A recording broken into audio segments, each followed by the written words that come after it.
માતા જય સુમાણ. મારો પરિચય આપો. ચૌહાણ નરસિંહ ભૂપતસિંહ, મુકામ આથમણા, પોસ્ટ અડાદરા, તાલુકો કાલોલ, જિલ્લો પંચમહાલ. ખેડૂત મિત્રો, તમે જોઈ શકો છો આ પંચસ્તરીય આપણે મોડલ ફાર્મ બનાવેલ છે. પંચસ્તરીય મોડલ ફાર્મની અંદર સૌપ્રથમ તમે જોઈ શકો છો કે આ ઓબામોર છે. ઓબામોરની સાથે સાથે આપણે આ હળદર પણ કરેલ છે. હળદરની અંદર સાથે સાથે આપણે આ પતરેલના પાના પણ કરેલ છે. સાથે સાથે આપણે આ વાલોળ પેલી લાંબી વાલોળ આવે એ વાલોળ પણ તૈયાર કરેલ છે. સાથે સાથે આપણે આ ગિલોડા તમે પણ જોઈ શકો છો. આ ગિલોડા પણ તૈયાર કરેલા છે. સાથે સાથે ફળની અંદર તમે જોઈ શકો છો આ પપૈયા.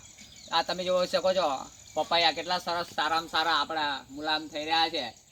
તો સાથે આપણે આ રામફળ તમે જોઈ શકો છો. અને સાથે સાથે આપણા આ રાણ પણ તો સરસ કેટલી મુલાયમ થઈ રહી છે, જોરદાર એમ. એની સાથે સાથે આપણે સરગવો પણ તમે જોઈ શકો છો. સાથે આપણે લીંબુ પણ જોઈ શકો છો. સાથે જાંબુ પણ તમે જોઈ શકો છો. સાથે આ જામફળ પણ તમે જોઈ શકો છો. તો તમે જોઈ શકો છો આ સાથે સાથે આ તુવેરની અંદર પણ હવે ફૂલ આવી ગયા છે. તો તમે જોઈ શકો. અને સાથે સાથે આ ચોળીની અંદર સરસ કેટલું સારામાં સારા શીંગો આવી રહી છે. આ જોઈ શકો છો તમે ખેડૂત મિત્રો.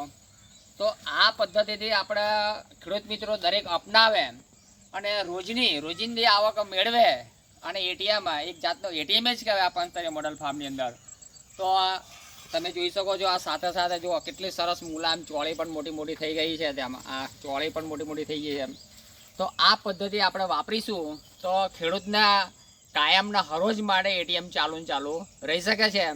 તો દરેક ખેડૂત મિત્રો આ પંચસ્તરીય મોડલ ફાર્મ આપણે વધારે ના લઈ શકીએ તો અડધા વીઘાની અંદર પણ બનાવી શકીએ અને સારામાં સારી ઉપજ લઈ શકીએ છીએ.